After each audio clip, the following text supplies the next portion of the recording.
Hello.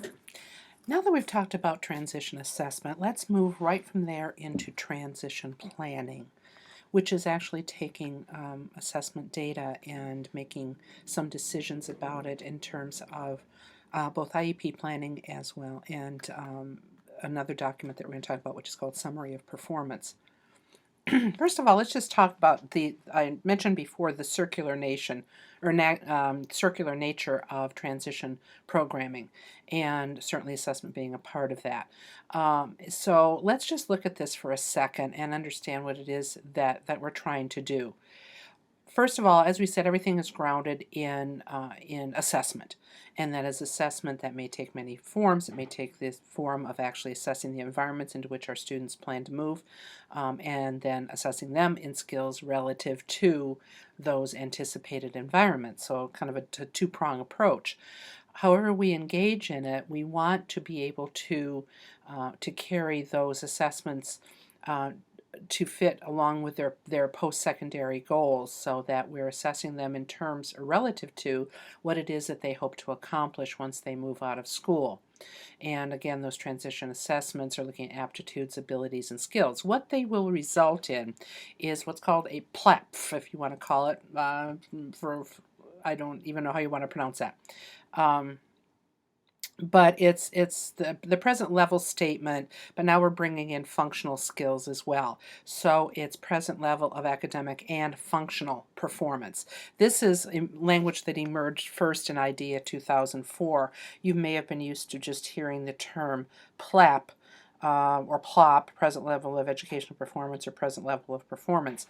That was enlarged to encompass functional skills as well in the 2004 reauthorization. So now it's called the present level of academic and functional performance. In essence, though, it's that snapshot. It's that picture that we have upon which we rest our IEP planning and our goal setting. And it takes it into more domains than just academics. From there, from that understanding of that snapshot of the skills and attributes that that student has at that particular point in that IEP, and again, relative to his big picture goal, we need to set a course of study for that student. So, for example, if that student envisions that they're going to move directly into the workplace and into semi-independent living, perhaps with a check-in type of scenario on a weekly basis, but this person's living with a roommate, for example. Those encompass a certain set of skills that that student's going to need to develop. And if, as a result of your assessment, you've done that, you've discovered that there's a great many skills that that student needs to learn to be able to move into those anticipated environments, then you are going to be having to make course of study decisions. For someone who, in that scenario, and this is going back to the pathways type of thinking as well, for that type of scenario, is the purely academic course of study appropriate for that student? Likely not. So what would be the course of study decision? Would it be something that's purely academic? Would it be a combination of academic and functional? Would it be completely functional? Depending on the type of workplace he wants to move into, it may require certain academic skills. And so we can't rule that out. Certainly, day-to-day living involves some use of applied academic skills. So it's difficult to discern a student on whose course of study would rest completely in an academic domain, or a student for whose course of study would rest completely in a functional daily living skills type of domain. But more likely, we're going to see that little bell curve being a normal bell curve, where the course of study for most students that are served in special education is going to be some representation of a combination of academics, traditional academic skills, and functional pre-employment, daily living types, personal social types of skills. So that's where the course of study discussion comes in, and this is where we start, hitting some of our heads against the wall in terms of, we're talking about infusing functional curriculum into a system that almost entirely embraces academic skill instruction as its only function. So again, many times the course of study decisions are not adequately carried out or made because there is that reluctance, uh, perhaps on the part of the families, perhaps on the part of the teacher, to consider that there should be other components to this student's education other than pure academics. But whatever decision is made regarding course of study, obviously it's going to translate into IEP goals and objectives. And again, those goals and objectives may reflect the standard curriculum in part. It may, and that student's performance level within that may not be on grade level, as is typical with IEP goals and objectives for a lot of students with disabilities. But nonetheless, is going to be present in acquisition of those of that curriculum, that general education curriculum construct. But again, also, don't forget, we have assessment that also looks at the other domains as well, that may be relevant to that person.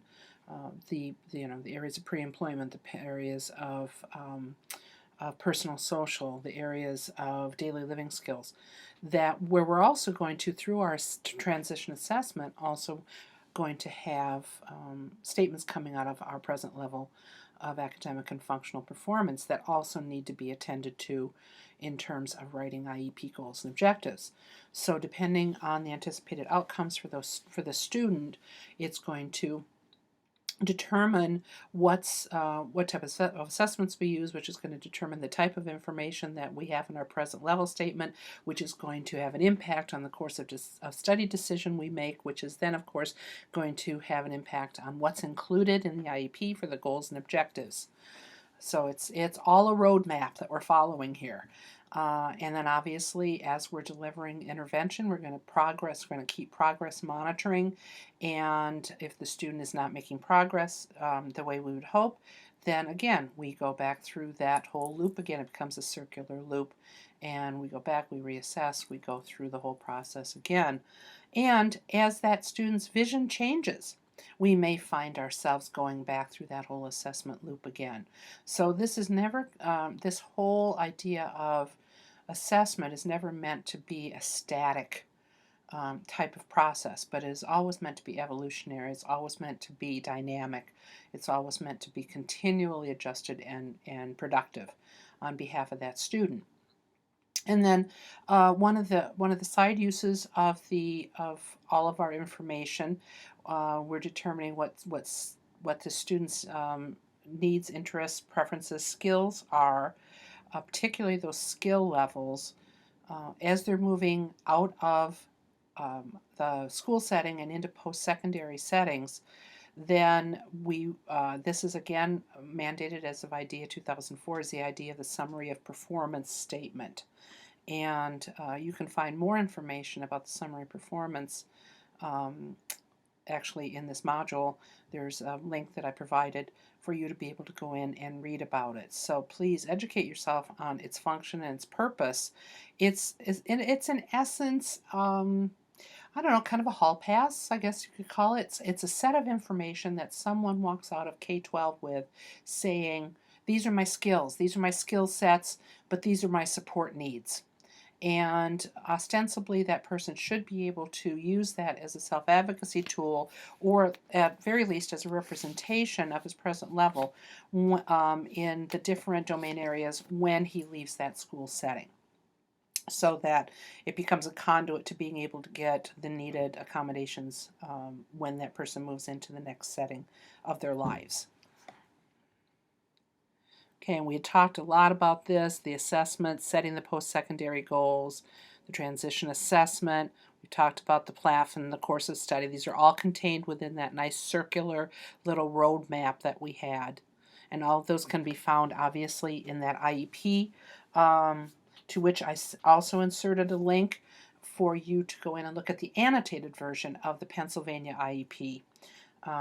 As opposed to the non-annotated version. The reason why I sent the link into the annotated version is because I want you to be able to read kind of guidelines and signposts of what the state was intending when they came up with those particular items in the IEP. I want you obviously to pay attention, closest attention to the transition planning part.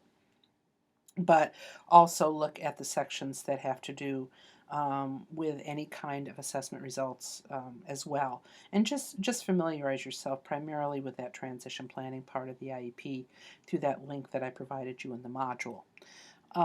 Certainly within that transition portion of the IEP, IDEA was very clear, and this stems almost entirely out of the definition of transition. If you go way back in Module 1 to the definition of transition services, you're going to see that these very same things were talked about.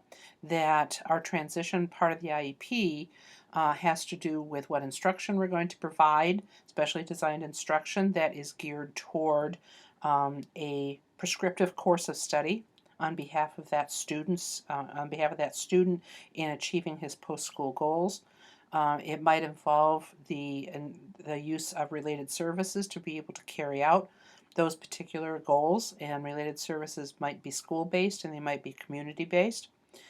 We want to be able to look at things that we can teach, skills we can build to, or connections we can make that student can make, because these are student goals, to be able to move into employment scenarios. The same thing with post-school living, daily living skills. That's a lot of decision making that needs to occur with the transition team, including that student and the family, because don't forget that it is mandated under IDEA that a student's needs, interests, preferences, and skills be represented at the IEP meeting, and that best case scenario is that that student is an active participant in doing that at the IEP meeting. In fact, the student is to either be present, or there needs to be a way to make sure that the student, as appropriate, that the student-based information regarding these things is made available during that IEP meeting.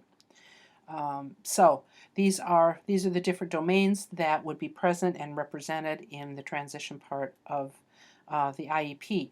Obviously, that transition portion of the IEP, if you look closely at it, part of it is actual IEP goals, and part of it is it's transition planning that lends itself to the creation of IEP goals, and we'll talk about this when we meet synchronously as a class. But part of it is that actual this is what the student's going to do type of goal setting.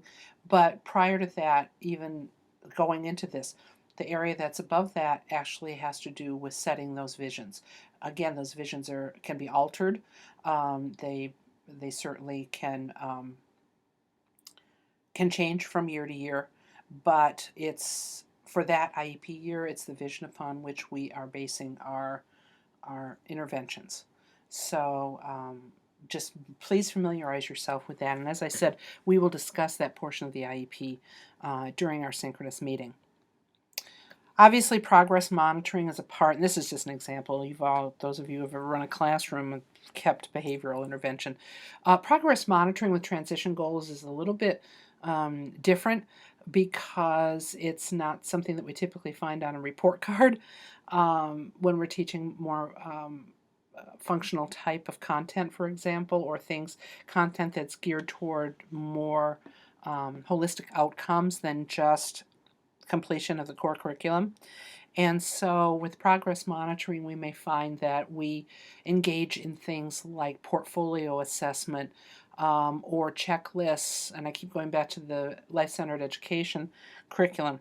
Assessments, for example, that are in that allow for a longitudinal collection of information based on what that student needs to be taught. That student's taught it, can that student perform it, and then when we assess it again a little bit later, does that student still retain that skill? So progress monitoring looks a little bit different. Obviously, our goals are in the IEP, and we'll talk about that when we talk about IEP planning, but our goals in the IEP actually should not look any different than we are used to writing with our behavior, our criteria, our condition. But it's just that the scope of what it is that we're teaching to may be a little bit different. And because the scope might be a little bit different, then the way that we collect and preserve that longitudinal data may look a little bit different than just a grade book, for example. So again, this is something that we can certainly discuss in more depth. Okay, in summary, and several summary pages here. Just keep in mind that transition planning is a fluid type of activity. Post-secondary goals regarding the different living or working or educational or whatever visions that a student has at age 14 may look very different at 15, may look very different at 16. So it needs to be it needs to be a fluid document that can be adjusted as let's put it this way: there is no scope and sequence for life skills like there is with academic skills, and so we need to pay attention to the vision that we're addressing for that student in terms of the skills that he or she is learning. That view, that vision, that plan may change, and we need to be able to adjust to that. The goals and services should focus on a student's desired course of study, the course of study that makes the most sense in terms of helping that student achieve their post-school goals. Again, if someone is not going into a university setting, a higher education setting post-school, then perhaps we need to question whether or not our curriculum for that student, our course of studies for that student, should be purely academically based. Again, this is a difficult concept for a lot of teachers to embrace because of the environment, the condition, the culture of schools, and the perhaps what one might view as a narrow perspective of what should be part of curriculum to best meet the needs of kids. And post-school goals should address, again, these domains, not just academic. Certainly academics within employment, academics within post-secondary education, academics within residential, academics within community participation. But is it academics for the sake of academics, or is it academics for a more functional application? Just some thinking about grade levels and things that in this concept of transition planning that we're really kind of a roadmap of what we're looking through.